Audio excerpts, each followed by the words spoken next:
सत्य साच खरे नाम विठोबाचे बरे नाम विठोबाचे बरे नाम विठोबाचे बरे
सत्यसाच खरे नाम विठोबाचे बरे इने तुटती बंधनी उभय लोके कीर्ती जेने भाव ज्याचे गाठी त्यासी लाभ उठा उठी येणे तुटती बंधनी उभय लोकी कीर्ती जेने तुका मने भोळा जिंको जाणे कळी काळा येणे तुटती बंधनी उभय लोकी कीर्ती जेने पांडुरंगा करू प्रथम नम पांडुरंगा करू प्रथम नम करू प्रथम नम पांडुरंगा करू प्रथम नम सरे चरणा संतांची दुसरे चरणा संतांची दुसरे चरणा संतांची करू प्रथम नम करू प्रथम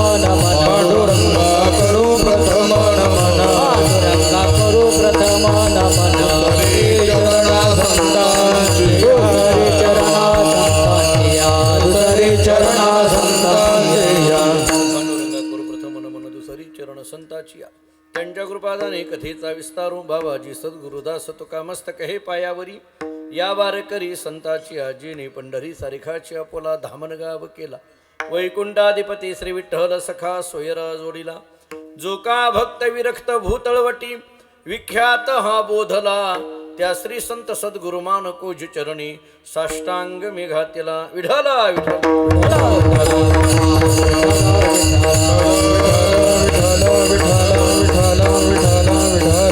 सत्यसाच खरे नाम विठोबाचे बरे येणे तुटते बंधने उभय लोकी कीर्तिजेनी प्रस्तुत कीर्तन रूपी सेवेकरिता म्हणजे निरूपणाकरिता प्राप्त असणारा भंग महान भगवत भक्त जगद्गुरु श्री संत तुकाराम महाराज यांचा अत्यंत प्रसिद्ध महत्वाचा भगवंताच्या नामाचं स्वरूप सांगणारा गोडासा 4 चरणाचा अभंग आहे. या अभंगातून जगद्गुरु श्री संत तुकाराम महाराज नामाचं स्वरूप सांगतात, 1 नामाचा परिणाम सांगतात, 2 नामाची अनुभूती सांगतात, 3 आणि नाम घेणाऱ्या नामधारकाचं सामर्थ्य सांगतात, 4 विढला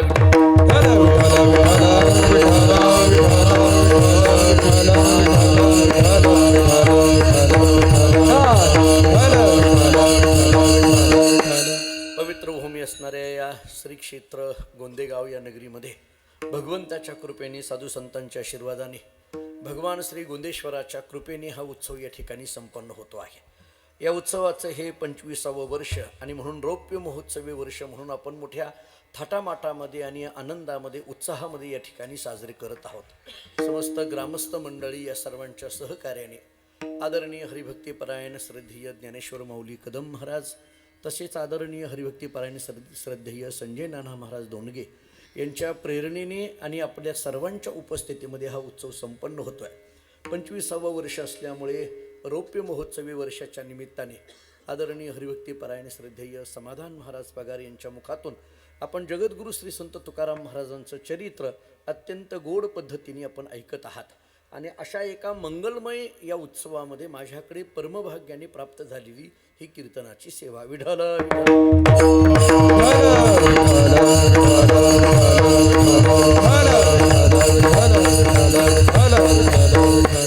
साधारण या अभंगाकडे जर आपण पाहिलं तर या अभंगामध्ये जगद्गुरु श्री संत तुकाराम महाराज नाम नावाच्या साधनेच्या संबंधाने आपल्या समोर अंतःकरणातल्या भावना व्यक्त करतात.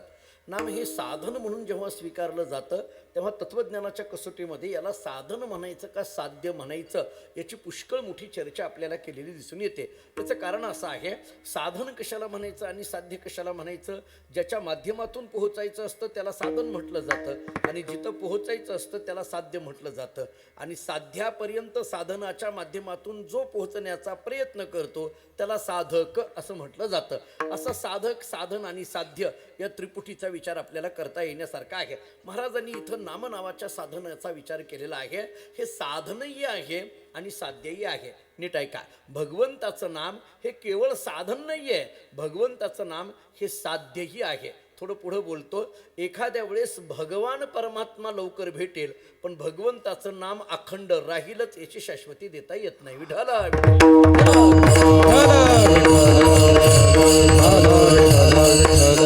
या नामाचा महिमा तुझं कळे मेघश्यामा या सगळ्या प्रमाणावरून आपल्या लक्षात येण्यासारखं आहे.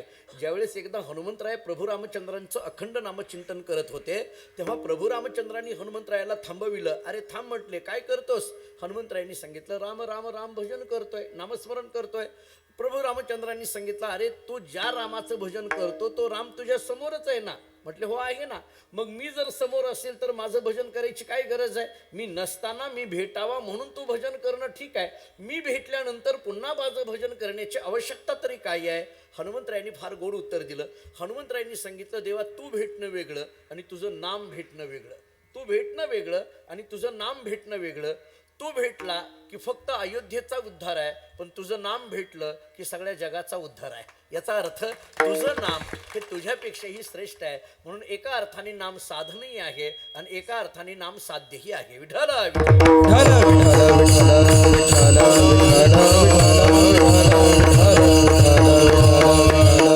आता थोडासा विचार आपल्याला या संबंधाने करता येण्यासारखा आहे. त्याला ज्ञानपूर्व भक्ती आणि ज्ञानोत्तर भक्ती असंच तत्वज्ञानामध्ये सांगितलं जातं. मला त्या सगळ्या खोलामध्ये जायचं नाहीये.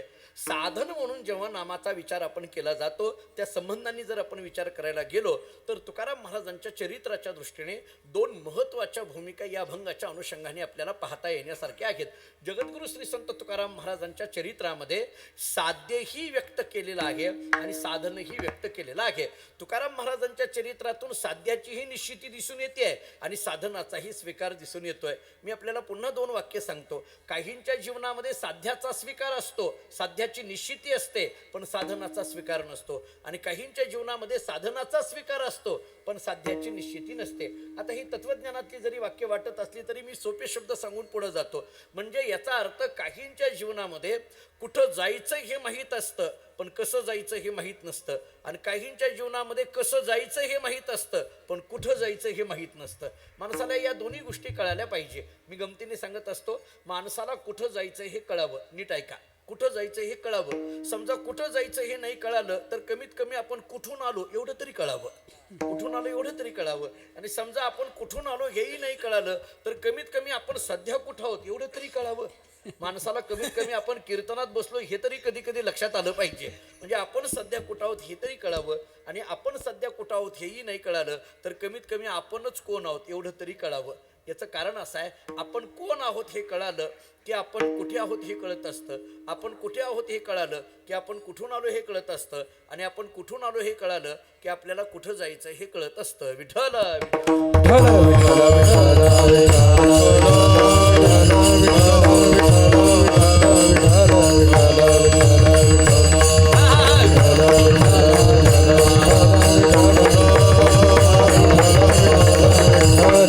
या दोन्ही प्रश्नांचा विचार आपल्या जीवनामध्ये खूप महत्त्वाचा असतो. कुठं जायचं आणि कसं जायचं या दोन्ही गोष्टी आपल्याला महत्त्वाच्या असतात.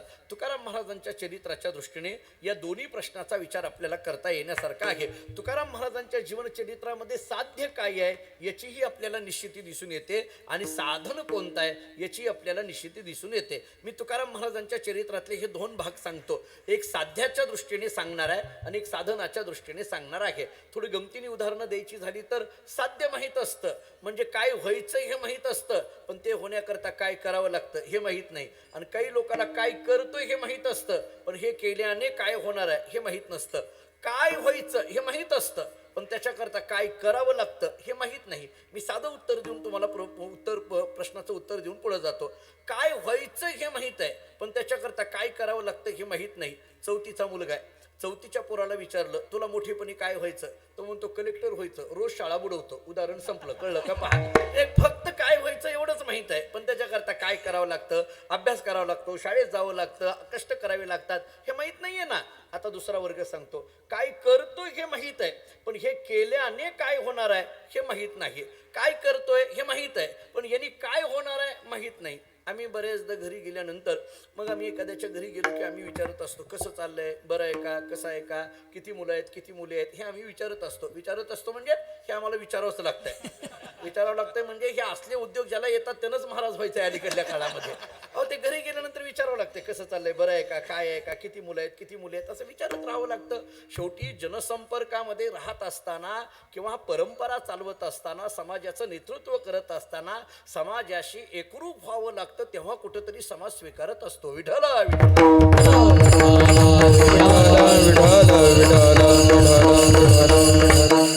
त्यांना विचारलं का हो किती मुलं आहेत, त्यांनी सांगितलं 2 मुलं आहेत. मी म्हटलं काय करतोय थोरला, ते म्हटलं पहा तुमच्या समोर आहे, त्याला विचारा. मी म्हटलं का रे बाबा काय चाललंय, कुणी विचारेल, तुम्ही तोच प्रश्न विचाराल, मीही तोच प्रश्न विचारला, काय चाललंय. त्यानं सांगितलं 12वीची परीक्षा देतोय. आता ऐका, मी विचारलं त्याला काय चाललंय, तो म्हटलं 12वीची परीक्षा चालू आहे. मी लगेच पुढला प्रश्न विचारला, मग पुढं काय ठरवलंय, कुणी विचारेल ना, 12वीची परीक्षा चालू आहे म्हणल्यानंतर मी विचारलं पुढं काय ठरवलंय, तो म्हटलं बघू जमल तसं. आता हे काही उत्तर आहे का? 12वीची परीक्षेमध्ये इंग्रजीमध्ये त्याला टर्निंग पॉईंट पॉईंट म्हटलं जातं. काय करायचं हे ठरवावं लागतं. असं नाही आहे आम्ही निघालो 12वीची परीक्षा दिली झालं आलो माघारी, असं नाही. काहीतरी आपल्याला ठरवावं लागतं. डॉक्टर व्हायचं आहे, इंजिनियर व्हायचं आहे, काय जे असेल ते असेल. आपल्याला त्या त्या साईडनं जावं लागतं. मग कुणाला सायन्स साईडला जायचं असेल, कुणाला कॉमर्स असेल, कुणाला आर्ट असेल, जे काही असेल ते असेल. पण प्रत्येकाच्या जीवनामध्ये काहीतरी ध्येयाची निश्चिती व्हावी लागते. ऐका, ध्येयाची निश्चिती आणि त्या पद्धतीचा साधनाचा अवलंब याच्यातून मानवी जीवन घडत असतं. मला वाटतं की तुकाराम महाराजांच्या चरित्रातून या दोनही गोष्टीचा विचार करा. कुठं जायचं हेही तुकाराम महाराज सांगतात आणि कसं जायचं हेही तुकाराम महाराज सांगतात. एव्हा आपण तुकोबारांचं चरित्र महाराजांच्या मुखातून ऐकतोय. मी थोडंसं तत्वज्ञानाच्या कसोटीवरचं चरित्र सांगतो. काय झालं, तुकाराम महाराज जे देहूमध्ये घर आहे, आपण देहूला कधी गेलात तर तुकाराम महाराजांचं राहतं घर दाखवलं जातं. तुकाराम महाराज त्या घराच्या बाहेर असं कट्ट्यावर बसलेले होते. लोक येणारी जाणारी तुकाराम महाराजांना नमस्कार करत होती.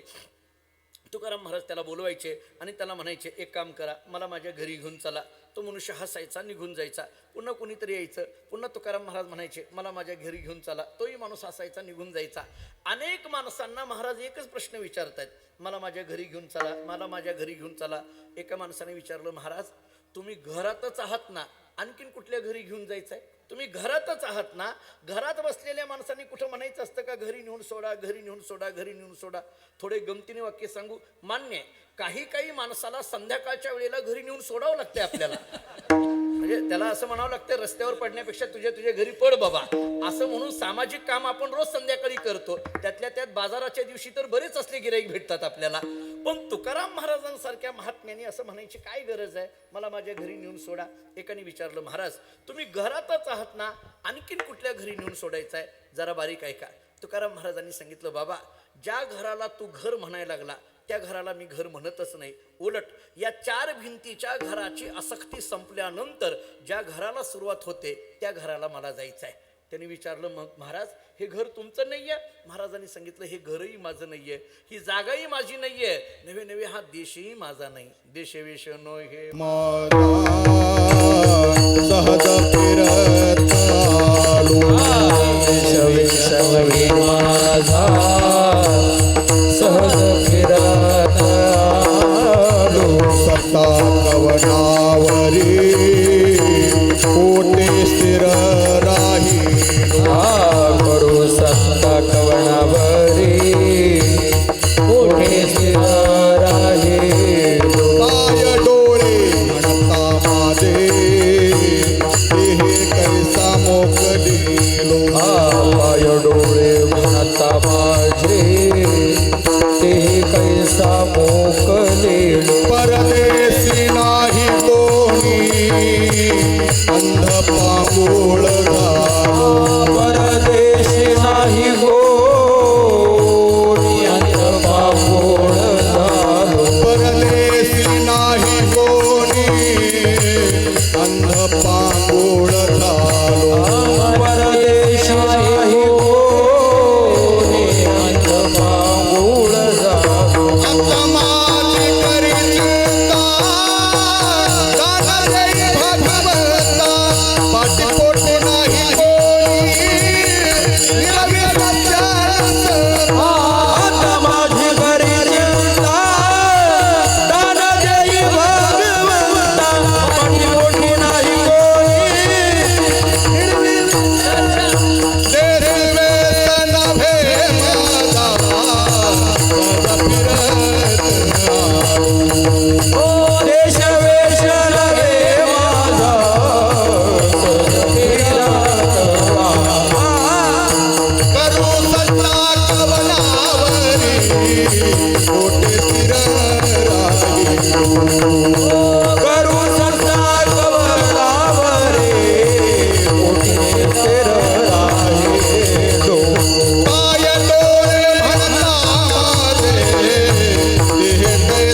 नोहे माझा, सहज फिरत आलो. करू सत्ता कवनावरी, कोठे स्थिर राहिलो. पाय डोळे म्हणता माझे, तीही कैसा मुकलिलो. परदेशी नाही कोणी, अंध पांगोळ झालो. आता माझी करी चिंता, दान देई भगवंता. महाराज सांगतात, अरे बाबा, हे घर माझं नाही, ही जागा माझी नाही, नवे नवे हा देशही माझा नाही. मला कधी कधी आश्चर्य वाटतं. तुकाराम महाराज सांगतात, या देहू मधली जागा माझी नाही. देहूतली जागा नाही म्हणण्याकरता तुकोवरच पाहिजे. तिथं इंचावर भांडणं चाललेत आता. तिथं फार गोंधळ चाललाय. आता मी कालच जाऊन आलोय म्हणून म्हटलं. फार गोंधळ आहे तिथं. पण महाराज सांगतात, ही जागा माझी नाही, देश नाही माझा, वेशही माझा नाहीये. वेश या शब्दाचा अर्थ देह. हा देहही माझा नाही. का नाही? जी वस्तू अनेकांच्या मालकीची असते त्याच्यावर कोणी एकाने मालकी हक्क सिद्ध करायचा नसतो. व्यवहारातला साधा नियम आहे. सामायिक वस्तू अनेकांच्या मालकीची असते, तसा हा देह अनेकांच्या मालकीचा आहे. कोणाकोणाचा आहे? आई मुलाच्या संबंधाने म्हणते हा देह माझा, वडील म्हणतात हा देह माझा, बायको म्हणते हा देह माझा, मुलगा म्हणतो हा देह माझा, बंधुत्वाच्या नात्याने बंधू म्हणतात हा देह माझा, मित्रत्वाच्या नात्याने मित्र म्हणतात हा देह माझा, या देहात असलेला जीव म्हणतो हा देह माझा, आणि स्मशानातली चिता सुद्धा म्हणते हा देह माझा. जर इतके याला माझं माझं म्हणत असतील तर महाराज म्हणतात, मी कशाला माझं म्हणू, देशे वेश नोहे माझा. एकाने सहज उत्तर विचारलं, महाराज मग इथं आलातच कसं काय? महाराजांनी सहज उत्तर दिलं, सहज फिरत आलो. हे किती सहज आहे. हे बरं, त्याच्या पुढे बोलू. जितकं नेहमी सहज असतं तितकं सहज नाहीये हे सहज फिरत आलो म्हणजे मी कुठल्या तरी एका गावावरून गोंदे गावाला आलो इतकं सहज नाहीये. हे जन्म मरणाच्या फेऱ्याला तुकाराम महाराज सहज फिरत आलो असं म्हणतात. मला कधी कधी आश्चर्य वाटतं, जन्म मरणासारख्या गोष्टीला सुद्धा तुकाराम महाराज इतक्या सहजतेने घेतात. महाराज सांगतात, इतरांना या जन्म मरणाचं दुःख असेल, मुनिमुक्त झाले भेने गर्भवासा, पण आम्हा विष्णुदासा सुलभ होतो. मी मात्र, महाराज सांगतात, मी सहज फिरत आलो. एकाने विचारलं, महाराज आलेला आहात ना, मग राहा ना, उगी जायचं जायचं जायचं जायचं असं का म्हणायला लागलात? एक गमतीने वाक्य सांगू, ज्यांची जाण्याची वेळ झाली त्यांना सुद्धा जाऊ वाटेना, तुम्ही का जायचं जायचं म्हणायला लागलात? कोणाला जाऊ वाटतंय महाराज? तुम्ही का म्हणायला लागलात? महाराजांनी सांगितलं, राहिलो असतो पण करू सत्ता कवनावरी, कोठे स्थिर राहिलो. कोणावर सत्ता करावी? कोणी ऐकत नाही माझं. कोण ऐकत नाही? गावातली लोक ऐकत नाहीत का? घरातली लोक ऐकत नाहीत? काही काही लोकांना असं वाटत असतं गावातल्या सगळ्या लोकांनी माझं ऐकावं, पण गावातली लोक म्हणत असतात घरातले ऐकतात का बघ, मग गावातल्याचा विचार करू. कोण ऐकत नाहीत? महाराजांनी सांगितलं, गावातली सोडा, घरातली सोडा. ज्या इंद्रियांना मी माझं म्हणायला लागलो ती इंद्रियच माझं ऐकत नाहीत. पाय डोळे म्हणता माझे, तेही कैसा मोकलिलो. मी म्हणायला लागलो माझे पाय, मी म्हणायला लागलो माझे डोळे, मी म्हणायला लागलो माझे कान, मी म्हणायला लागलो माझे हात, मी म्हणायला लागलो माझं पोट, मी म्हणायला लागलो ह्या सगळ्या इंद्रियांना माझं म्हणायला लागलो, पण हे माझं ऐकत नाहीत. मी आपल्या सगळ्या गोंदेगावकरांना एक साधा प्रश्न विचारतो, मला सांगा, आपले पाय आपला ऐकतात का? सांगा. आणि जर ऐकत असतील तर आत्ताच पायाला सांगा, कीर्तन होईपर्यंत हालायचं नाही. मी बघतो गोंदेगावातले पाय कसे आहेत ते. 2 तास मांडी घालून बसायचं म्हटलं तरी माणसाला बसणं होत नाही. पाय वांछिती गती, हस्त वांछिती खेळा, रूप पहावया डोळा, उदर वांछिती पूर्ण अन्न, केवी एका घ्यापती भवता सवती तोडीती. नाथांनी दृष्टांत दिलेले आहेत. याचा अर्थ ही सगळी इंद्रिय ओढाओढी करतात. महाराज सांगतात, ही माझं ऐकत नाहीयेत. पाय डोळा म्हणता माझे, तीही कैसा मोकलिलो. मग माझ्या लक्षात आलं की हा माझा देश नाही, परदेशी नाही कोणी, अंध पांगुळ झालो. आता माझी करी चिंता, दान देई भगवंता. याचा अर्थ मला माझ्या घरी जायचंय. एकाने विचारलं, महाराज एवढा वेळ झालं तुम्ही सांगताय घरी जायचं घरी जायचं घरी जायचं, पण ज्या घरी जायचं म्हणता त्या घराचा काहीतरी पत्ता सांगा. कमीत कमी त्या घराचा रंग सांगा, त्या घराचा दरवाजा सांगा, त्या घराच्या दरवाज्याची दिशा सांगा, त्या घराला किती खिडक्या आहेत हे सांगा. महाराजांनी त्याच्याकडे पाहिलं, स्मित हास्य केलं आणि तुकाराम महाराज म्हणायला लागले, मला ज्या घरी जायचं आहे त्या घराला भिंतच नाही तर रंग लावायचा कुठं म्हटले, त्या घराला आकारच नाही तर दरवाजा बसवायचा कुठं म्हटले. तो म्हटला, महाराज भिंत नाहीये? नाही. खिडकी नाहीये? नाही. दरवाजा नाहीये? नाही. रंग नाही, भिंत नाही, आकार नाही. अहो असं घर आहे तरी कुठं? काहीतरी घराचा पत्ता सांगा ना. ते घर नेमकं आहे तरी कुठं? निरंजनी आम्ही, निरंजनी आम्ही बांधिले निरंजनी आम्ही बांधिले घर, बांधिले निरंजनी आम्ही बांधिले घर, निराकार निरंजन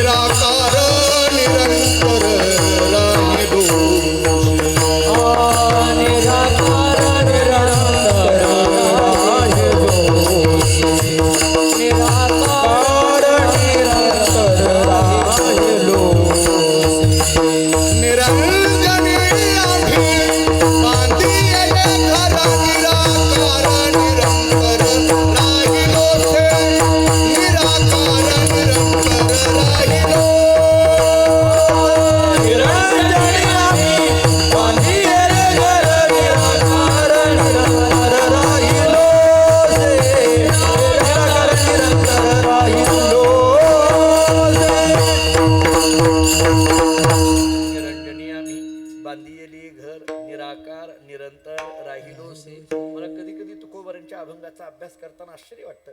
तुकाराम महाराजांनी घराचा पत्ता काय सांगितलाय पहा. निरंजनी आम्ही बांधिले घर. घराचा पत्ता असा असावा. काही काही लोक आम्हाला फार गमतीचे घराचे पत्ते सांगतात.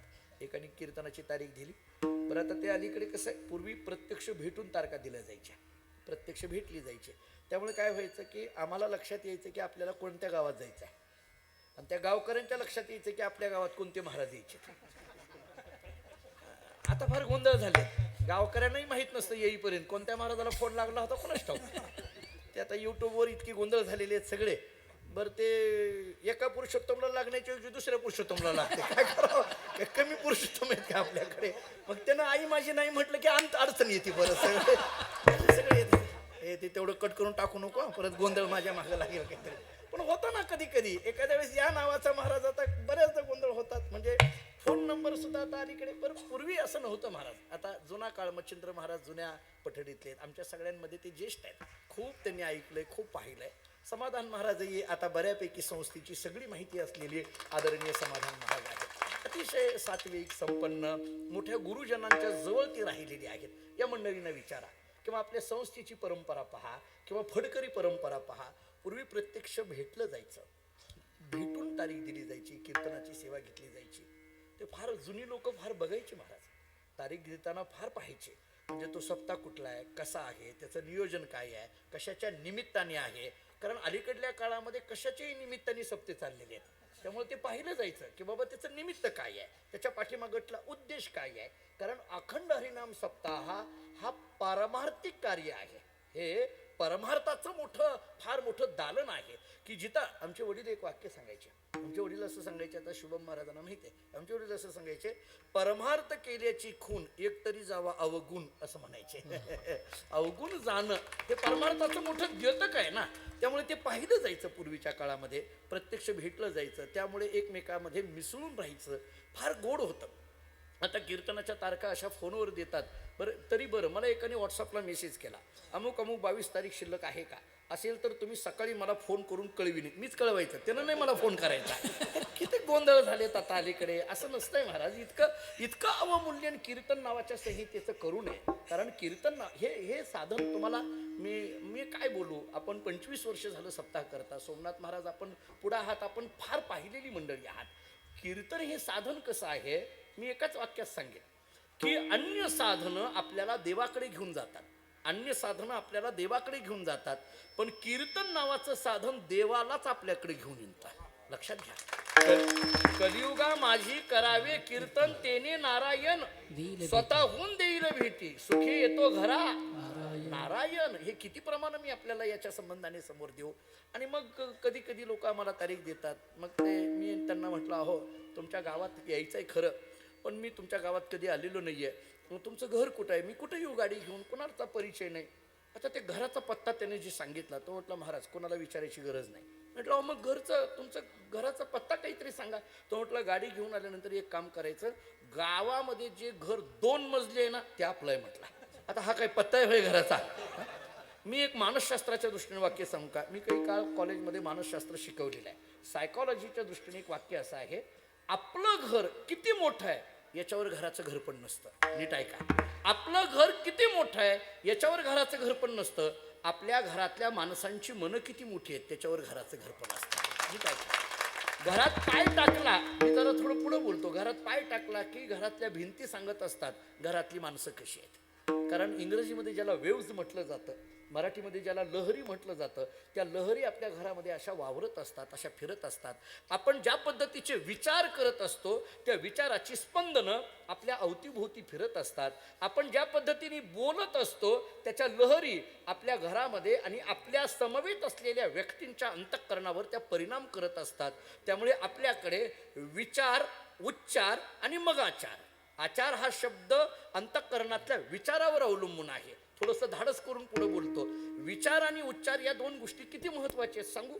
मी आपल्याला भारतीय संस्कृतीतल्या 2 ग्रंथांच्या निर्मितीची 2च कारणं सांगतो. 2 ग्रंथांच्या निर्मितीची 2च कारणं सांगतो. एक रामायण कशाने निर्माण झालं आणि एक महाभारत कशाने निर्माण झालं. तर मला असं वाटतं एका वाईट विचारामुळे जे घडलं ते रामायण आहे आणि एका वाईट उच्चारामुळे जे घडलं ते महाभारत आहे.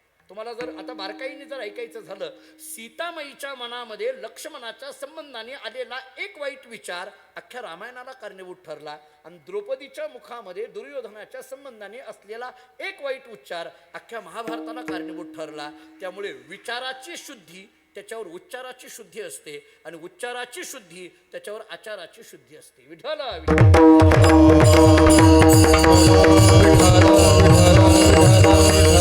महाराजांना विचारलं, महाराज तुम्हाला ज्या घरी जायचं आहे त्या घराचा काहीतरी पत्ता सांगा, त्या घराचा रंग सांगा, त्या घराचा आकार सांगा, ते घर कोणत्या दिशेलाही सांगा, त्या घराची नेमकी किती मजली घर आहे सांगा. महाराजांनी एकच प्रमाण देऊन टाकलं, निरंजनी आम्ही बांधिले घर.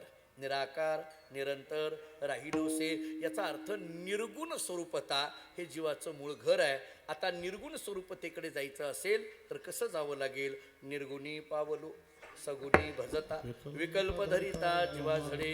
निर्गुणापर्यंत जायचं असेल तर सगुणाच्या भजनाने जाता येतं. थोडं सोपं प्रमाण द्यायचं झालं तर मोक्षापर्यंत जायचं असेल तर नामच पाहिजे. मुखी नाम हाती मोक्ष नाम हती मोक्ष हती मोक्ष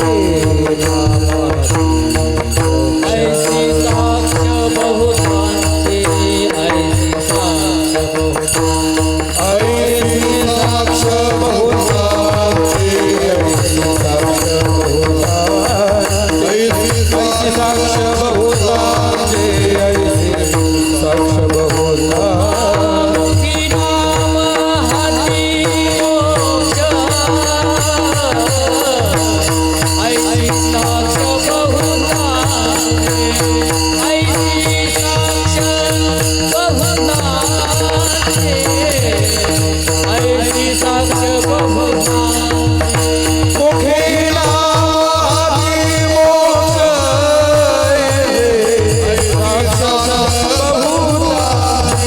ऐसी साक्ष बहुतांचे ऐसी साक्ष बहुतांचे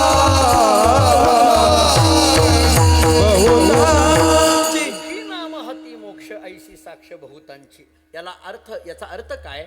मोक्षापर्यंत जायचं आहे, निर्गुणापर्यंत जायचं आहे. कसं जावं लागेल? मुखी नाम हाती मोक्ष, नामाच्या माध्यमातून जावं लागेल. पहिला प्रश्नाचं उत्तर होतं कुठं जायचं? निर्गुण ब्राह्मी स्थितीमध्ये जायचं. संपला विषय. कसं जायचं? भगवंताच्या नामाच्या माध्यमातून जायचं. तुकाराम महाराज स्वतः त्या नामामध्ये रत आहेत. अव्यावृत भजनात नारदानी भक्तिसूत्रामध्ये सूत्र सांगितलं. किंवा तुकोबारांचे शब्द ऐका, पांडुरंग ध्यानी पांडुरंग मनी जागृती स्वप्नी पांडुरंग दिनरजनी हाचे धंदा गोविंदाचे पोवाडे. असं अखंड नामचिंतनामध्ये असलेले जगद्गुरु श्री संत तुकाराम महाराज जेव्हा पाहेल तेव्हा माझी मज झाली अनावर वाचा छंद या नामाचा घेतला असे. महाराज सांगतात माझी वाचा आता अनावर झाली. याचा अर्थ भगवत नामाबद्दल ती अनावर झाली या शब्दाचा अर्थ आहे वाचा आता भगवत नाम रूप अशा पद्धतीने झालेली आहे. आणि मग अशा स्थितीमध्ये असलेले जगद्गुरु तुकोबार आहे. पाहेल तेव्हा नाम घेणारी तुकोबार आहे. प्रत्येकाला येईल त्याला म्हणतात सेवितो हा रस वाटितो आणि का नाम घ्या म्हणतात. एका मनुष्याने विचारलं, महाराज तुम्ही आम्हाला नाम घ्या असं म्हणता, तुम्ही अखंड नामचिंतनामध्ये आहात, आम्हाला नाम घ्या असं तुम्ही आम्हाला म्हणता, पण ज्या भगवंताचं नामस्मरण करायचं आहे साधनाचं स्वरूप कळल्याशिवाय माणूस साधन करायला तयार होत नाही. नियम काय बघा, साधनाचं स्वरूप कळावं लागतं. साधनाचं स्वरूप कळल्याशिवाय माणूस नियम करायला तयार होत नाही. ज्या भगवंताचं नाम घ्या असं तुम्ही म्हणता ते नाम नेमकं आहे तरी कसं? ते नामस्मरण नेमकं कसं आहे? मान्य आहे अखंड अनेकांची परंपरा या नामाच्या संबंधाने सांगितलेली आहे. मी अनेकदा गमतीने सांगत असतो. एक मनुष्य तुकोबारांकडे गेला आणि तुकोबारा रामकृष्ण हरी म्हणत निघालेले होते. थांबा तुकोबारांनी विचारलं, का रे बाबा का थांबा म्हणायला लागला? म्हटले काही नाही, माझं एक तुमच्याकडे काम आहे, थांबा. तुकाराम महाराजांना हसू आलं. त्या माणसाने विचारलं काय झालं हसायला? तुकाराम महाराजांनी सांगितलं काही नाही, तू माझ्याकडे काम आहे म्हटलं का नाही? हे ऐकून हसू आलं. म्हटले का? तुकाराम महाराजांनी सांगितलं अख्ख्या देहूतली लोक म्हणतात मी काहीच कामाचा नाही आणि तू काय काम काढलं माझ्याकडे म्हणून हसू आलं. कारण सगळे म्हणतात हे काही कामाचे नाहीत पण तू म्हणायला लागला माझं काम आहे. अरे माझ्याकडे काम असण्यासारखा एवढा कुठं मी मोठा झालोय? म्हटले काय काम आहे? आता पुढे ऐका. त्यांनी सांगितलं महाराज महत्वाचं काम आहे. म्हटलं काय? काही नाही, तुम्ही उद्यापासून माझ्या शेतामध्ये यावं आणि भजन करावं आणि ते भजन मी ऐकावं एवढंच काम आहे. महाराज पुन्हा हसायला लागले. त्यांनी विचारलं काय झालं हसायला? ते म्हटले काही नाही, मला जे काम येतंय तेच तू सांगितलं हे बरं केलं म्हटले. कारण मला भजनाशिवाय दुसरं काहीच येत नाही म्हटले. दिनरजनी हाची धंदा, मला याच्याशिवाय दुसरं काही येत नाही. तू नामस्मरण भजन करायला सांगितलं ना, हरकत नाही, येतो. मग म्हटलं उद्यापासून हो नक्की. थोडं पुढं गेला आणि पुन्हा माघारी आला. तो म्हटलं तू को बरं आहे, नक्की याल ना? हो. बरं ती येताना तुमचं टाळ पकवास घेऊन या बरं. आम्हाला सुद्धा लोक आता अलीकडे तशीच कीर्तनं द्यायला लागले. देताना सुद्धा लोक म्हणतात ते तुमच्याकडे, आमच्याकडे एक शब्द आहे महाराज, आता वापरत नाही मी तो, पण आम्च्याकडे काही लोक म्हणतात तुमचे टाळकरी घेऊन या, गायक वादक. आता भविष्यामध्ये असं निघतं काही की तुमचे ऐकणारी घेऊन या. आम्हाला जमलं ऐकायला येऊ, नाही जमलं आम्ही तसंच तर बाहेर राहू, तुम्ही कीर्तन करा, निघून जा. काय गंमत महाराज. त्यांनी महाराजांना सांगितलं महाराज ते टाळ पकवाज वगैरे. महाराज म्हणले काळजी करू नको, घेऊन येतो. आता तुकोबार मुळात पूर्वी असं होतं महाराज, भजनाला स्वतःचे टाळ स्वतःच घेऊन जायची परंपराच होती. तुकोबारांनी सांगितलं हरकत नाही. त्यानं दुसऱ्या दिवशी शेतात असा कट्टा केलेला होता. मग आदल्या दिवशी ही बातमी सगळी गावामध्ये पसरली. गावातली काही शहाणी माणसं त्याच्याकडे गेली आणि त्या शेतकऱ्याला म्हणायला लागली, अरे तू तुकाराम महाराजांना शेतात बोलवलं? हो. त्यांचं भजन ठेवलं? हो. ते भजन तू ऐकणार? हो. वेळ लागलं का? कशाला तुकाराम महाराजांच्या नादी लागला? जी माणसं तुकाराम महाराजांच्या नादी लागली त्यांच्या संसाराचं वाटोळं झालं. तू कशाला वेड्यासारखं तुकाराम महाराजांना शेतात बोलवायला लागला, भजन करायला लागला? त्या माणसाने सांगितलं तुमचं झालं का बोलणं? हो झालं. आता नीट ऐका, मी तुकाराम महाराजांना का बोलवलं? माझ्या शेतामध्ये पाखरं राखण करण्याकरता एका गड्याची गरज आहे. कळलं का आता याचं बोलणं? तो म्हटलं मी तुकाराम महाराजांना बोलवलं म्हणजे का? कारण तुकाराम महाराज येणार म्हणजे टाळ पकवाजाच्या आवाजात भजन करणार, आणि टाळाचा आवाज आला की कणसावर बसलेली पाखरं उडून जाणार. टाळाचा आवाज आल्यानंतर पाखरं राहतील का? अहो टाळ पकवाजाचा आवाज आल्यानंतर माणसं उठून चालली, पाखराचं काय घेऊन बसला?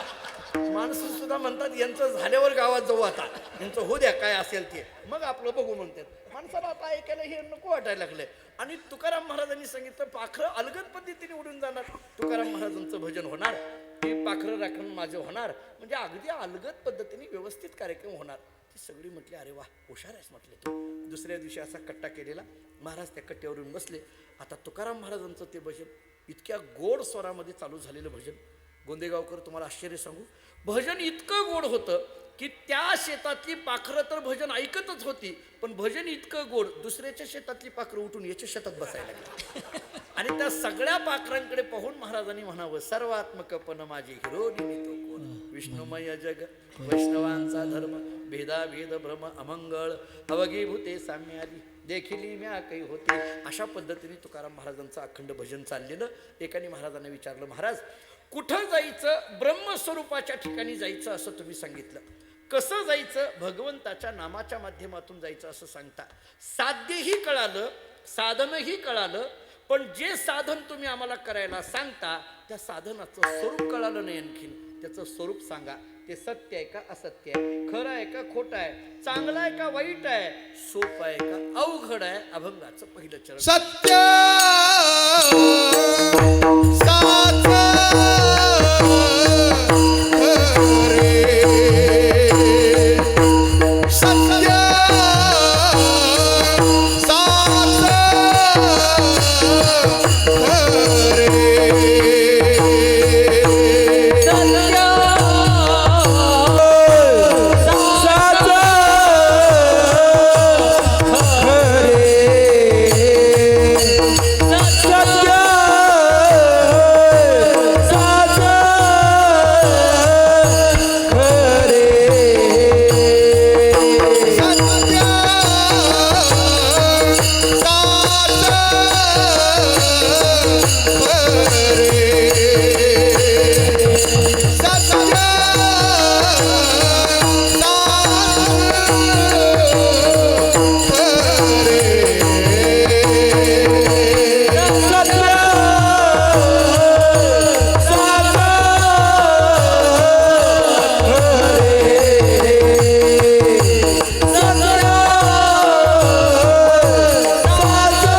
विठोबाचे बरे. महाराज सांगतात भगवंताचं नाम कसं आहे?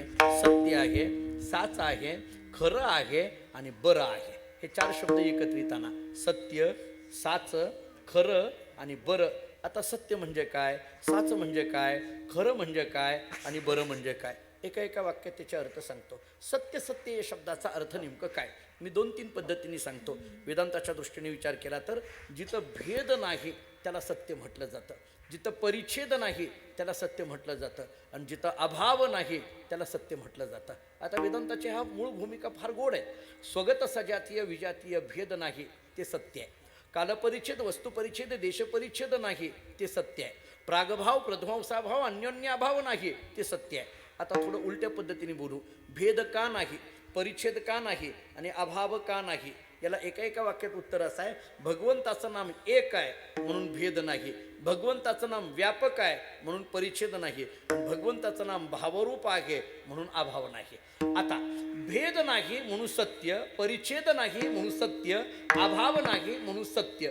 समजा हे ऐकायला अवघड वाटलं, मी थोडं दुसऱ्या भाषेमध्ये सांगतो. ज्ञानोबारांचे शब्द फार गोड आहेत. सत्य कशाला म्हणायचं? ज्ञानोबाराय बोलतात, शरीर आटे, संपत्ती आटे, हरिनाम नाटे ते बरवे. शरीराचा नाश होईल, संपत्तीचा नाश होईल, पण हरिनामाचा कधीही नाश होत नाही, कधीही नाश होत नाही. ते आहे तसं अबाधित अशा पद्धतीने राहतं. मी आपल्याला सगळ्यांना विचारतो, मला सांगा, रामकृष्ण हरी या शब्दाचा कधी कंटाळा आला का हो? बरं जाऊ द्या, थोडं पुढलं बोलतो. सुंदर येते ध्यान उभे विटीवरी हा अभंग इथं म्हटला जातो. पंचपदीमध्ये कोणाकडे रूप पाहताचा नियम आहे, कोणाकडे सुंदर येते ध्यान, जसा जसा असेल तसा. आपण गेली 25 वर्ष झालं सुंदर येते ध्यान उभे विटीवरी हा अभंग ऐकतो. मला सांगा, या अभंगाचा कधी कंटाळा आला का? अभंग बदला असं कधी वाटायला लागलं का? हा, एखाद्या वेळेस अभंगाला चाल लावणाऱ्याचा कंटाळा येतो, नाही असं नाही. मी तुमच्या सगळ्याबद्दल बोलत नाही, तुमच्या चाली आम्हाला ऐकू वाटतात, पण अभंग कधी कंटाळा येईल का? अभंगाबद्दल कधी कंटाळा येईल का? अभंग शब्द बदला असं होत नाही. आता ही किती गुणवान मंडळी आहेत, यांना विचारा. अभंगाला चालीमध्ये बदल करता येईल, चालीत बदल करता येईल, पण त्या अभंगाच्या शब्दामध्ये मात्र बदल करता येत नाही. ज्ञानोबाराय तुकोबारायांचे शब्द जसे आहेत तसेच म्हणावे लागतात, त्याच्यामध्ये चिरफाड करून जमत नाही. त्याच्यामध्ये पहिली वेलांटी असेल तर पहिलीच वेलांटी, पहिला उकार असेल तर पहिलाच उकार. माझ्या कानावर तर संस्कार असेल की पहिली वेलांटी असेल तर स्वर ऱ्हस्वच आला पाहिजे, आणि दुसरी वेलांटी असेल तर स्वर दीर्घच आला पाहिजे. वैकुंठवासी गुरुवरे बोधेबाबांचं नाव घेतल्याशिवाय पुढे जाता येणार नाही महाराज. बोधेबाबांचं भजन आम्ही जवळून बघितलं, पंढरपुरातल्या काही फडकर यांचं गाथा भजन आम्ही जवळून ऐकलं. म्हणजे ही मंडळी जसं आहे तसंच म्हणायचं, याचा अर्थ त्याचा कधीही त्या अभंगाचा कधी कंटाळा येत नाही. चालीमध्ये बदल होईल. रामकृष्ण हरी याचा कधी कंटाळा येत नाही, म्हणून याला सत्य म्हणा. किती गोष्टी झाल्या? 3. बारीक आहे काय? भेद नाही, परिच्छेद नाही, अभाव नाही म्हणून सत्य म्हणा. याचा कधी नाश नाही म्हणून सत्य म्हणा. याचा कधी कंटाळा येत नाही म्हणून सत्य म्हणा. थोडं पुढं बोलतो, याच्यातली गोडी प्रत्येक क्षणाक्षणाला वाढते आहे म्हणून सत्य म्हणा. प्रतिक्षण वर्धमानम विटेयसी सुख नोहे भक्तिरस, पुढता पुढती आस सेवावी. हे प्रत्येक क्षणाक्षणाला वाढ होत असते, याच्यात कधीही कमीपणा येत नाही, म्हणून याला सत्य म्हणा. सत्य शब्दाचा अर्थ कळाला. दुसरा शब्द आहे साच. साच या शब्दाचा अर्थ चांगलं. नाम चांगले चांगले माझे कंठी राहो भले, कीर्तन चांग कीर्तन चांग होय अंग हरिरूप. सत्य शब्द कळाला, साच शब्द कळाला. तिसरा शब्द आहे खरं.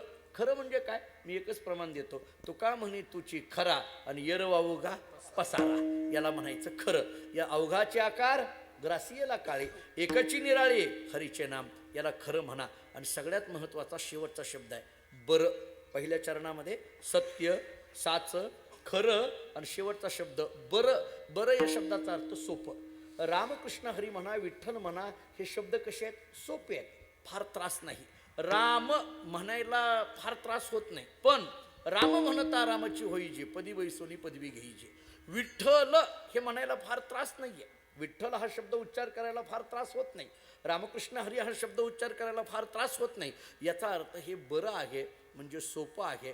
मी आपल्याला साधं उदाहरण देऊन पुढच्या चरणाकडे जाणार आहे. सोपं आहे. कल्पना करा, एखादे गुरु आहेत, एखादा शिष्य एक त्यांच्याकडे गेला. तो म्हणायला लागला, महाराज माझ्या जीवनाला काहीतरी नियम सांगा. गुरुजींनी सांगितलं तुला जे जमतं ते कर. तो म्हटला नाही नाही तुम्ही सांगा. गुरुजींनी सांगितलं मला कशाला विचारायला लागला, तुझ्या घरामध्ये गावामध्ये तुला तुला जे योग्य वाटतं ते कर. नाही नाही नाही नाही तुम्ही सांगायचं आम्ही ऐकायचं. बहुतेक ही माणसं ऐकत नसतात बरं का, असं बोललेली. पण कधी कधी आम्हाला अडचणीत आणतात. ते म्हटले नाही नाही सांगा. आता गुरुजींनी विचार केला काय नियम सांगावा. ते म्हणले नियम सांगू. तो म्हटला महाराज पण एक लक्षात ठेवा, सोपं सांगा. कळलं का सुरुवातीची. आणि त्याच्या पुढचं म्हटलं माझ्या जीवनाचं कल्याण होईल असं सांगा. गुरुजींनी विचार केला की याच्या जीवनाचं कल्याण झालं पाहिजे आणि याला सोपा नियम पाहिजे. काय सांगावं. गुरुजींनी सांगितलं हे बघ, भगवद्गीता आम्हाला सांगते सततम कीर्तयंतो माम, तू अखंड नाम चिंतन कर. याच्यासारखं सोपं दुसरं काही नाही. तो म्हटला महाराज ते सोडून बोला. मी म्हटलं नाही का तुम्हाला हे ऐकत नाहीत माणसं. ते सोडून बोला, याच्यापेक्षा सोपं सांगा. गुरुजींनी विचार केला काय सांगावं. गुरुजींनी सांगितलं अरे याच्यापेक्षा सोपं. तो म्हटला हो पण जीवनाचं कल्याण झालं पाहिजे असं सांगा. गुरुजींच्या लक्षात आलं हे गिऱ्हाईक कुठल्या प्रकारातलं. गुरुजींनी त्याच्याकडे पाहिलं आणि सांगितलं एक काम कर, तुझ्या जीवनाचं कल्याण झालं पाहिजे हो, तुला साधन सोपं पाहिजे हो, एक काम कर. म्हटले काय. मरायच्या अगोदर एकदा देवाचं नाव घे, तुझं कल्याण आहे. तो म्हटलं अहो असं कसं काय. अरे भगवद्गीतेने सांगितलंय अंतकालेच मामेव स्मरण मुक्तो अकलेवरम, किंवा तुकोबाराय बोलतात यासाठी केला होता अट्टहास, शेवटचा दिस गोड व्हावा. मरायच्या अगोदर एकदा देवाचं नाव घे, तुझं कल्याण होईल. तो म्हटला महाराज नक्की. अरे गीतेचं प्रमाण दिलं, तुकोबारांचं प्रमाण दिलंय. तो महाराजांच्या पाया पडला. तो म्हटला सोपं असावं तर असं असावं मरायच्या अगोदर. आता काही टेन्शन नाही. थोडा बाहेर गेला आणि त्याच्या लक्षात आलं गुरुजींनी सांगितलंय मरायच्या अगोदर एकदा देवाचं नाव घ्यायला, पण आपलं मरण कधी सांगितलंच नाही म्हटले. हे गुरुजी लोक सुद्धा हात चटून बोलतात म्हटले. तो पुन्हा गुरुजींकडे गेला आणि गुरुजींना म्हणायला लागला गुरुजी मरायच्या अगोदर एकदा देवाचं नाव घ्या म्हणता कल्याण होईल, पण माझं मरण कधी सांगा, म्हणजे त्या दिवशी मी सकाळपासून तयारीत राहतो. गुरुजींनी सांगितलं वेड्या माझंच मला माहित नाही तर तुझं काय सांगू. तो म्हटलं मग मी काय करू. गुरुजींनी सांगितलं तू एक काम कर. आता बारीक आहे का. ते म्हणते तू एक काम कर. म्हटले काय. तुझं मरण कधी आहे सांगता येत नाही, पण मरायच्या अगोदर एकदा देवाचं नाव घेतलं की तुझं कल्याण होणार आहे. तू एक काम कर. तो म्हटलं काय करू. काही नाही, नेहमी देवाचं नाव घे, मरण कधी काही येईना. तो म्हटलं मला पटलं. तुम्हाला पटलं का नाही विचार करा. पुन्हा मूळ मुद्द्यावर आलं. सततम कीर्तयंतो माम. आणि म्हणून याला बरं म्हटलेलं आहे. भगवंताचं नाम सत्य आहे, भगवंताचं नाम साच आहे, भगवंताचं नाम खरं आहे आणि भगवंताचं नाम बरं आहे. भगवंताच्या नामाचं स्वरूप हे आहे. काही परिणामांचा विचार आपल्याला करायचा आहे. थोडं भजन करू आणि मग विचार करू. विठोबा रकुमार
विठोबाची बरी येणे तुटती बंधने उभय लोके कीर्ती जेने विठाला विठोबा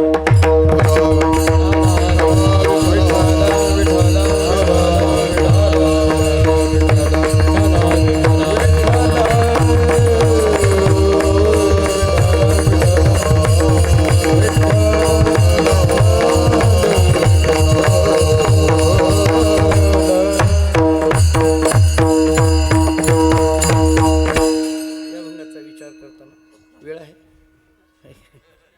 ठीक आहे. सत्य साच खरे नाम विठोबाचे वरे येणे तुटती बंधने उभय लोके कीर्तीचे ने. अभंगाच्या पहिल्या चरणाचा विचार आपण आत्तापर्यंत करून आलो. भगवंताचं नाम सत्य आहे, साच आहे, खरं आहे आणि बरं आहे, अशा 4 शब्दांचा विचार आपण केला. भगवंताच्या नामाचा परिणाम काय? महाराजांनी 2 परिणाम महत्त्वाचे सांगितले. येणे तुटती बंधने आणि उभय लोके कीर्ती जेने, हे 2 महत्त्वाचे परिणाम सांगितले. येणे तुटती बंधने 1 आणि उभय लोके कीर्ती जेने 2. हे येणे तुटती बंधने म्हणजे नेमकं काय? येणे तुटती बंधने.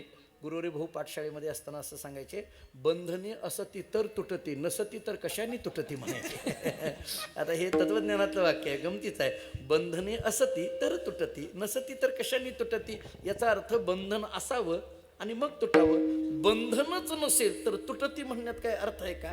झालं तर ज्याला बांधलंय त्याला सोडावं, ज्याला बांधलंच नाही त्याला सोडा म्हणण्यात काय अर्थ आहे का?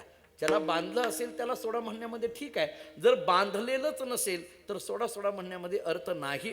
काय आहे? तुकाराम महाराजांना एकाने विचारलं, महाराज तुम्ही मुक्त झाले का? तुकाराम महाराजांनी विचारलं. महाराजांनी सांगितलं, वेड्या कोणाला विचारतो? म्हटले तुम्हाला.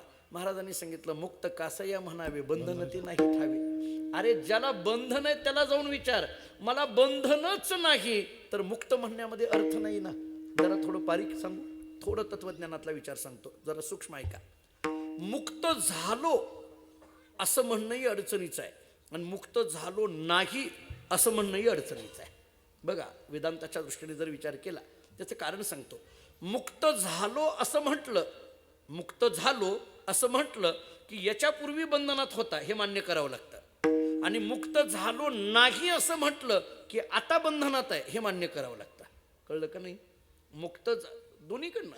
बरं जाऊ द्या, मी तुम्हाला दुसरं उत्तर देतो म्हणजे हे कळेल. कोर्टामध्ये वकील जेव्हा प्रश्न विचारत असतात त्याच्या 2 पद्धती असतात. त्याला सर तपासणी आणि उलट तपासणी म्हणतात. त्याला इंग्रजीमध्ये चिप आणि क्रॉस असं म्हटलं जातं. वकील ज्यावेळेस सर तपासणीतले प्रश्न विचारतात तेव्हा आरोपीला उत्तरं द्यायला सोपं जातं. पण जेव्हा उलट तपासणीतली उत्तरं देतात, म्हणजे ज्याला क्रॉस म्हटलं जातं, ती जेव्हा घेतली जाते तेव्हा मात्र आरोपीला उत्तर द्यायचं फार कठीण जातं.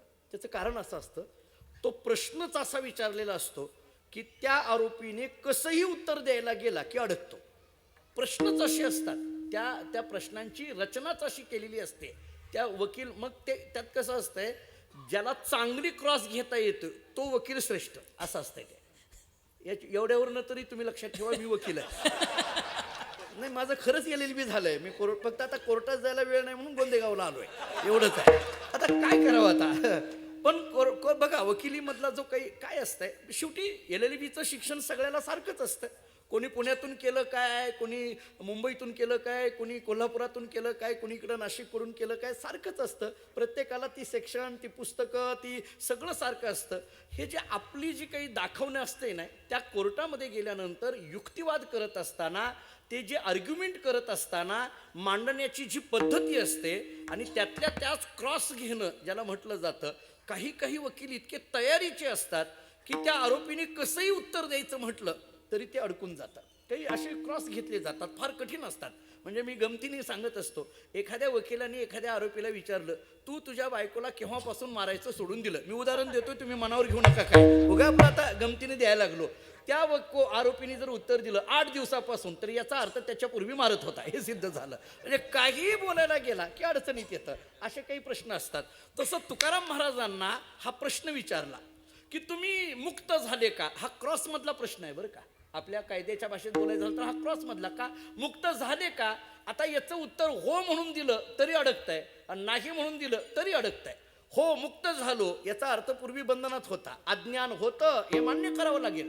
आणि अद्वैत वेदांताला तर अज्ञान मान्य नाही का, अजातवादाच्या दृष्टीने काहीच नाही ना, त्यामुळे अज्ञान अंता कुठं, न झाला प्रपंच आहे परब्रह्म अहम सोहम ब्रह्म आकळले, अजातवादाच्या दृष्टीने तर काहीच नाही. मग हे अज्ञान स्वीकारल्यासारखं होईल, मांडल्यासारखं होईल. खरं पाहायला गेलं तर जे मांडलेलं बंधन आहे ते मांडलेलं आहे, सत्य नाही. आणि त्याच्याकरता तुकाराम महाराजांनी प्रमाण दिलंय, मुक्त होता परी बळे झाला बद्ध, देऊन या छंद माझी माझी.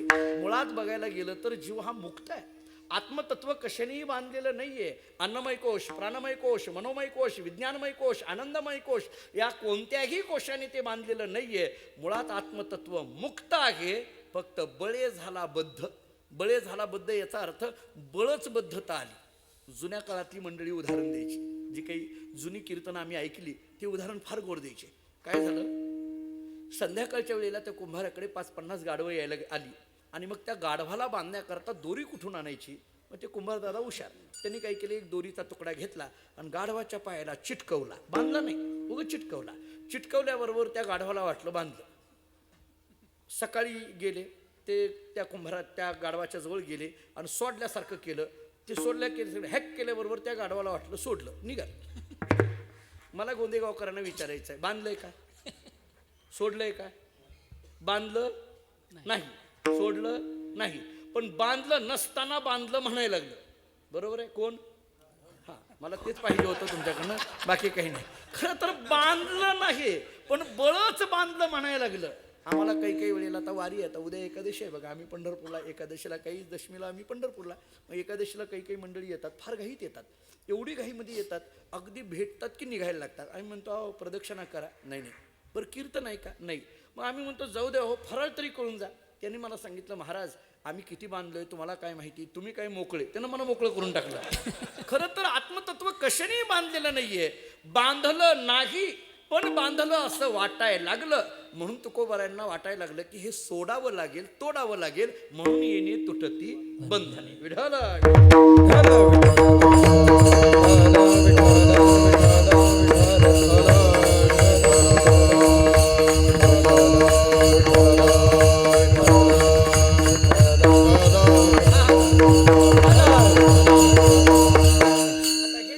सांगितलं जातं, भावबंधन, भौतिक बंधन, व्यक्तबंधन, अव्यक्त बंधन, प्रिय बंधन, अप्रिय बंधन या सगळ्यांचं मूळ असलेलं बंधन असतं, त्याला संसार बंधन म्हटलं जातं. आणि याची प्रक्रिया सांगताना फार गोड, आपण अनेकदा विचारसागरामध्ये ती प्रक्रिया सांगतो. दुःख दुःख म्हटलं, त्या दुःखाला कारण शरीर, शरीराला कारण पापपुण्य, पापपुण्याला कारण रागद्वेष, रागद्वेषाला कारण अनुकूल प्रतिकूल ज्ञान, अनुकूल प्रतिकूल ज्ञानाला कारण भेदज्ञान, भेदज्ञानाला कारण आत्मस्वरूपाचं अज्ञान.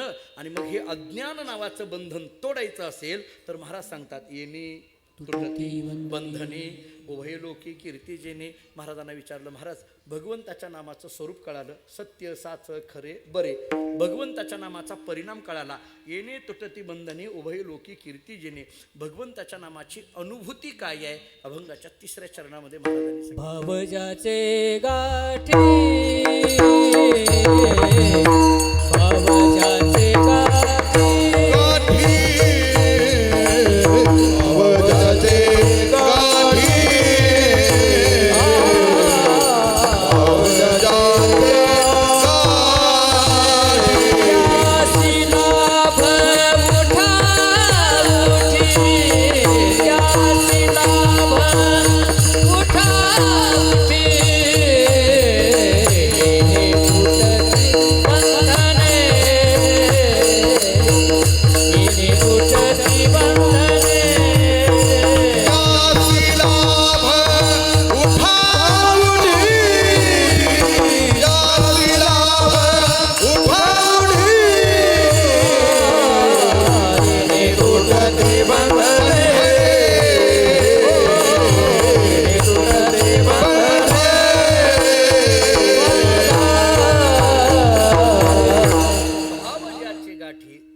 अभंगाच्या 3ऱ्या चरणामध्ये महाराजांचे फार शब्द गोड आहेत.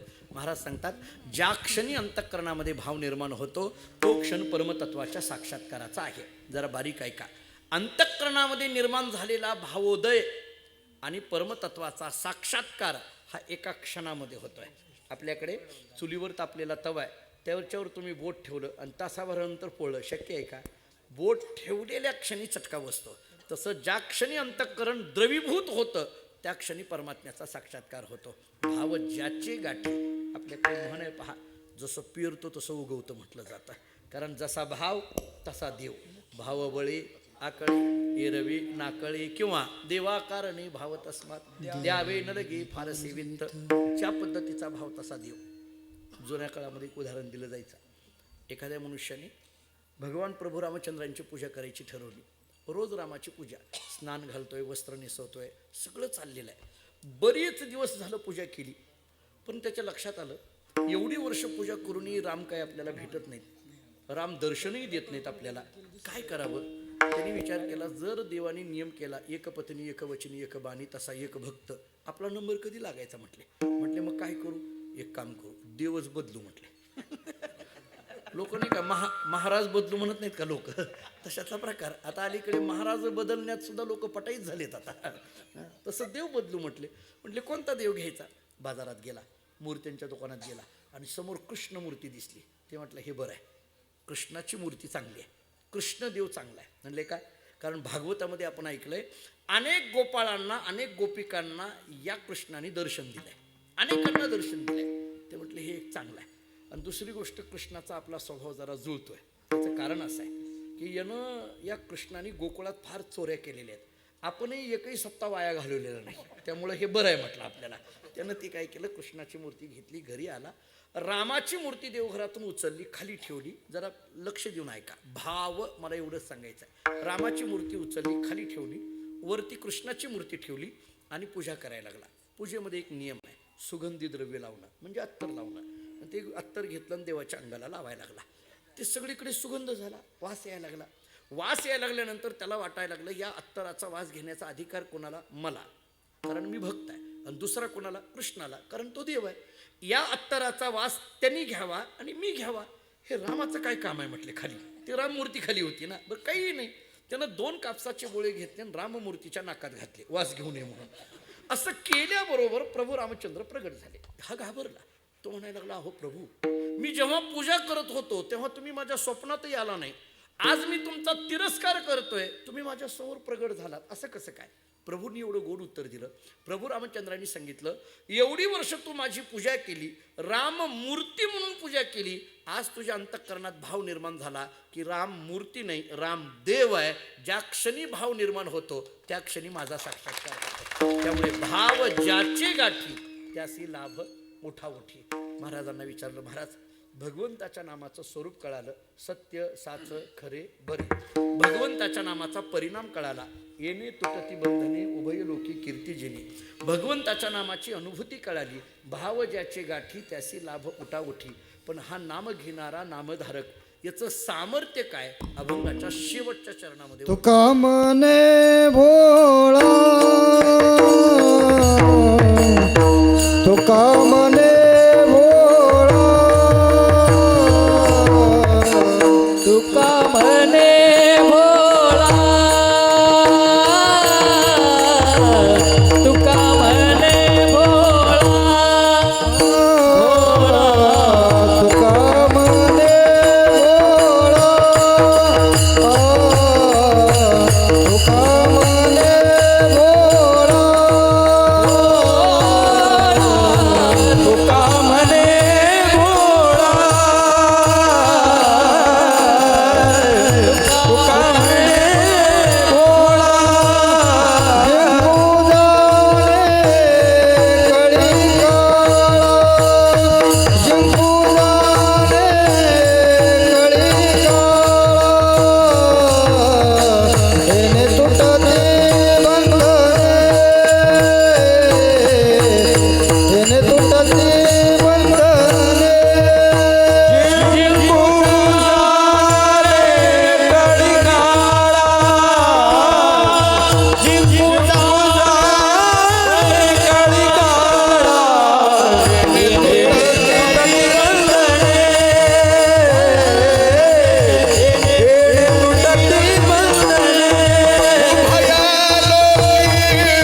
पण सांगताना महाराजांनी जे 2 शब्द वापरले ते फार महत्वाचे आहेत.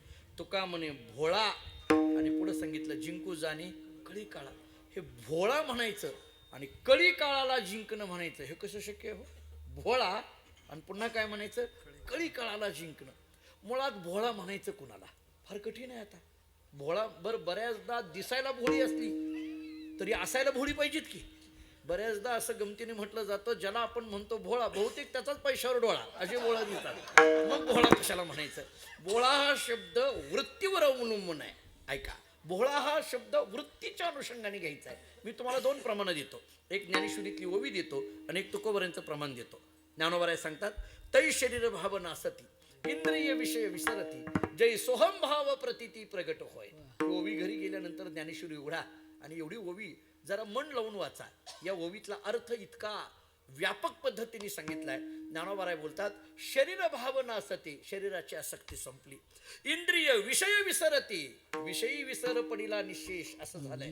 पण काय पुढं कधी जय सोहम भाव प्रतिती प्रगट होय. सोहम भावाची प्रतिती प्रगट झालेली असते. याचा अर्थ ज्यांना सोहम भावाची प्रतिती प्रगट झालेली आहे त्यांना म्हणा भोळा. हा भोळा शब्दाचा एक अर्थ करता येईल. आणि दुसरा अर्थ आहे तुका म्हणे भोळी विठ्ठल कृपेची कोवळी. ज्याच्यावर भगवंताची कृपा आहे ना त्यांना भोळा म्हणा. पण याचं सामर्थ्य जिंकू जाणे कळीकाळा. हे कळीकाळाला जिंकणं म्हणजे काय? जन्म मृत्यूला जिंकणं म्हणजे नेमकं काय? मी त्याचे 2 अर्थ महत्वाचे सांगतो. ऐका, जन्म मरणाच्या पलीकडे पोहोचणं याला म्हणा जिंकू जाणे कळीकाळा. त्यांची सरली निर्धार झाला सफळ व्यापार एक. आणि दुसरा अर्थ सांगतो जन्म मरण हातात येणं याला म्हणा जिंकू जाणे कळीकाळा. पाहिजे तेव्हा ते येऊ शकतात आणि पाहिजे तेव्हा ते जाऊ शकतात याला म्हणा जिंकू जाणे कळीकाळा. आणि हे दोन्ही अर्थ फारसे नाही भावले तर मी एक तिसरा अर्थ कैमुतिक न्यायाने देतो. थोडं सूक्ष्म ऐकावं लागेल. संत त्यांनी डोक्यावर हात ठेवल्यानंतर जर एखादा मेलेला माणूस जिवंत होत असेल तर मग ते स्वतः जिंकू जाणे कळीकाळा याच्यात का जाणार नाहीत? ज्ञानोबारायचं आणि सच्चिदानंदांचं चरित्र सगळ्यांना माहीत आहे. ज्ञानोबारायांनी हात ठेवल्याबरोबर मेले माणूस जिथं उठले. आम्ही ज्या परंपरेत आहोत माणकोजी बोधले महाराज हे नाव तुम्ही ऐकून असाल नसाल परंतु जगद्गुरु तुकोबरायांच्या समकालीन आमची परंपरा माणकोजी बोधले महाराज. अनेकदा समाधान महाराजांना तो इतिहास माहिती आहे. आपल्यालाही सगळ्यांना माहीत आहे. आमच्याकडे धामणगावी माणकोजी महाराजांनी जगद्गुरु तुकाराम महाराजांच्या हस्ते पांडुरंगाची मूर्ती स्थापना केलेली आहे. आमच्याकडे पहिलं तुकोबऱ्यांचं कीर्तन मूर्ती स्थापनेचं झालं असा इतिहास आमच्याकडे आहे. आणि हे माणकोजी महाराज म्हणजे कोण मी मागेही सांगितलं होतं. मी आपल्याकरता ताई सांगेल. आमची जी परंपरा आहे माणकोजी बोधले महाराज हे कोण आहेत तर त्याचा उल्लेख असा आहे निवृत्तीनाथाचा हा केवळ अवतार बोधल्याचे कुळी झाला दिनकर अशी प्रमाण आहे. याचा अर्थ माणकोजी महाराज हे निवृत्तीनाथांचे अवतार. त्यामुळे आमच्याकडे धामणगावामध्ये अगोदर निवृत्तीनाथांची उपासना आहे आणि मग माणकोजी महाराजांची उपासना आहे. आणि मला वाटतं मी जर आत्ता निवृत्तीनाथांच्या भागात आलेलो असेल तर मला वाटतं मी माझ्या मूळ घरी कीर्तन करतोय असं म्हणायला हरकत नाही. कारण नाशिक जिल्ह्यामध्ये जे कीर्तन करत असेल तर हे मूळ घर आहे. माणकोजी महाराजांचा अवतार हा निवृत्तीनाथांचा अवतार म्हणून आमच्याकडे रोज आरतीत बोललं जातं. रोज आमच्याकडे पहिल्यांदा निवृत्तीनाथांची मूर्ती आहे त्यांची आरती आहे आणि मग आमच्या मूळ पुरुषांची आरती आहे. इतका इतिहास आमच्याकडे आजही सांभाळला जातो. आमचे शिवाजी काका जगताप आहेत त्यांनी जवळून सगळं बघितलेलं आहे. पंढरपूरला आलेले आहेत त्यांनी सगळं पाहिलेलं आहे. त्यामुळे माणकोजी महाराजांच्या जीवनचरित्रात एक छोटी घटना अशी आहे. तुका म्हणे भोळा जिंकू जाणे मला याच्यावर बोलायचं आहे. त्यांचं कीर्तन वद्य एकादशीला धामणगावला असायचं. बार्शी तालुक्यातलं सोलापूर जिल्ह्यातलं शेवटचं गाव धामणगाव. आणि मग आजूबाजूची अनेक गावची लोक कीर्तनाला यायची. आज गोंदेगाव म्हटलं की अनेक गावची लोक आली तसे तिथे कीर्तनाला यायची.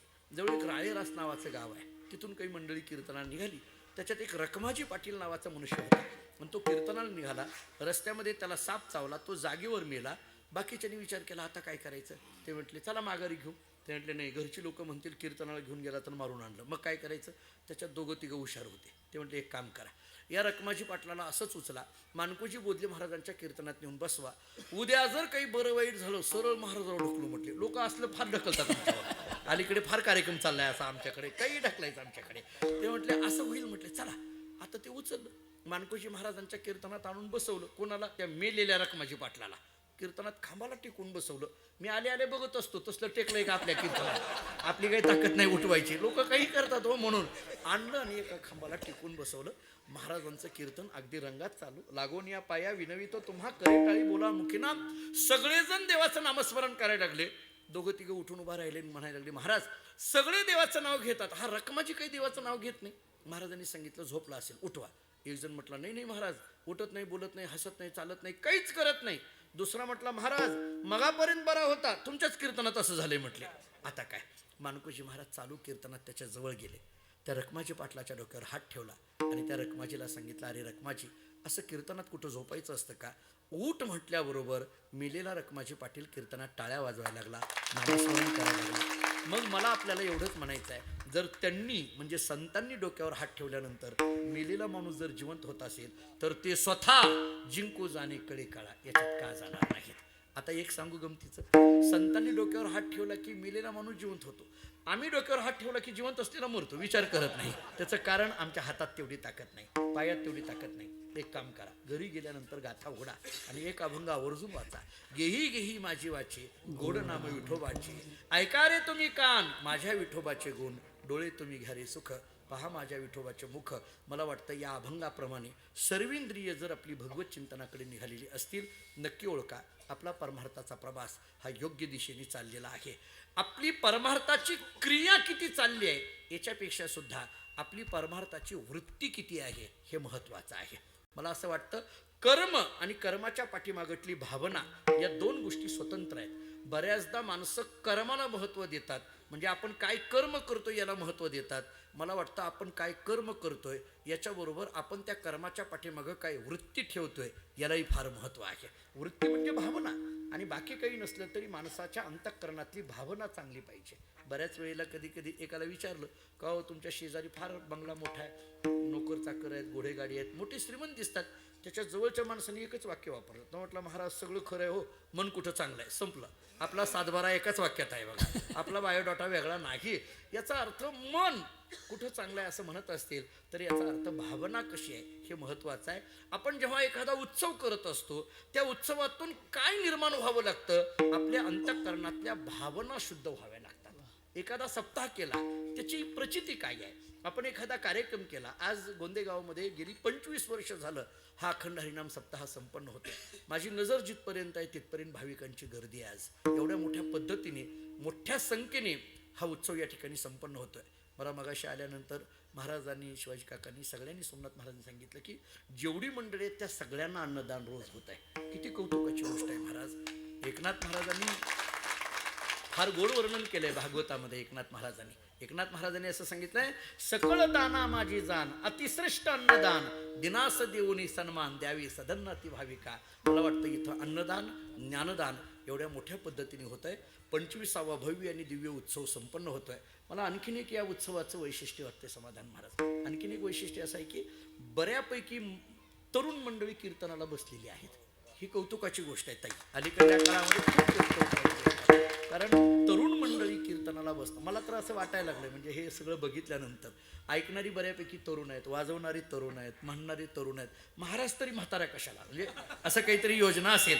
त्यामुळं बघा तुम्ही पत्रिकेमध्ये बऱ्यापैकी सगळी आमच्याच पद्धतीची रेंजची सगळी मंडळी आहेत.